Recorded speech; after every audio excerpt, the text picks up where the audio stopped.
Iran Israel উত্তেজনার আবহে মধ্যপ্রাচ্যের দিকে রওনা হয়েছে মার্কিন যুদ্ধজাহাজ। যুক্তরাষ্ট্রের এই পদক্ষেপকে অনেকেই মনে করছেন এক উদ্বেগজনক সামরিক বার্তা, যা শুধু ইসরায়েলকেই নয় বরং ইরান সহ গোটা অঞ্চলকে উদ্দেশ্য করে দেয়া হয়েছে।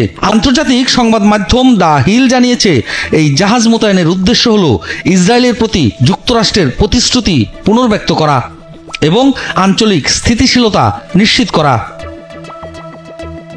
দ্য হিলের প্রতিবেদন অনুযায়ী ইউএসএস টুইট ডি আইজেনহাওয়ার নামের এই বিমানবাহী যুদ্ধজাহাজ ইতিমধ্যে ভূমধ্যসাগর পেরিয়ে পারস্য উপসাগরের দিকে অগ্রসর হয়েছে। সঙ্গে রয়েছে আরও কয়েকটি সহায়ক যুদ্ধজাহাজ, যা আকাশ প্রতিরক্ষা, ক্ষেপণাস্ত্র প্রতিরোধ ও হামলা চালানোর সক্ষমতা সম্পন্ন।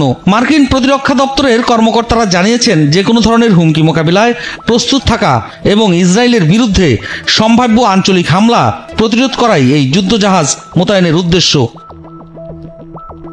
ডোনাল্ড ট্রাম্প সহ যুক্তরাষ্ট্রের রিপাবলিকান নেতারা সম্প্রতি একাধিকবার বলেছেন, ইসরায়েলকে রক্ষা করতে আমরা প্রয়োজনে সরাসরি সামরিক পদক্ষেপ নেব। ইসরায়েল নিরাপদ না থাকলে যুক্তরাষ্ট্রও নিরাপদ নয়।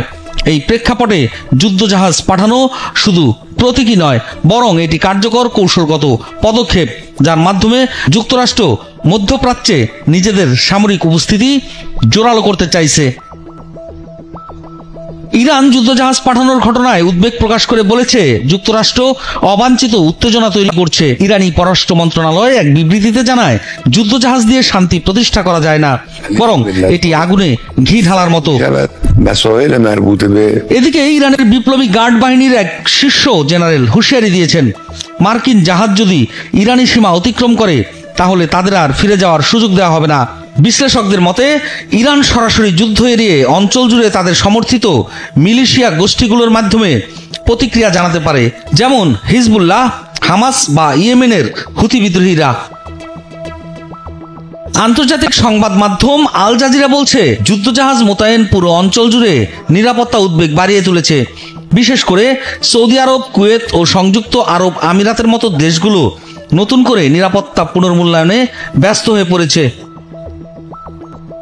এছাড়া বিবিসি ও রয়টার্স মনে করছে, যুক্তরাষ্ট্রের এই পদক্ষেপ ইরানকে সরাসরি সংঘাতে না জড়িয়েও চাপের মধ্যে ফেলার কৌশল হতে পারে।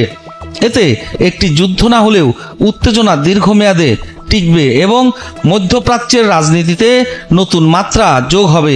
এদিকে রাশিয়া ও চীন যুদ্ধজাহাজ পাঠানোর ঘটনায় উদ্বেগ জানিয়ে বলেছে, যুক্তরাষ্ট্র আগুন নিয়ে খেলছে।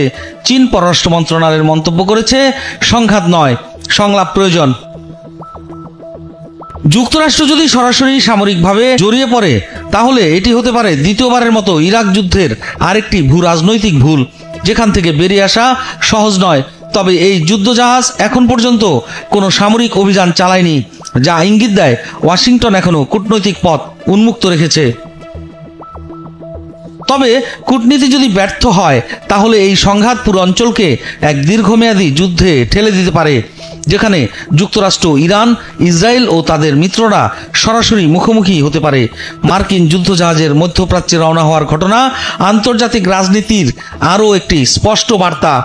বিশ্ব এখন এক নতুন মেরুকরণের পথে এগোচ্ছে, যেখানে কূটনীতি, প্রতিরক্ষা ও প্রতিরোধ সবকিছুই একসঙ্গে অবস্থান করছে উত্তাল এক দিগন্তে।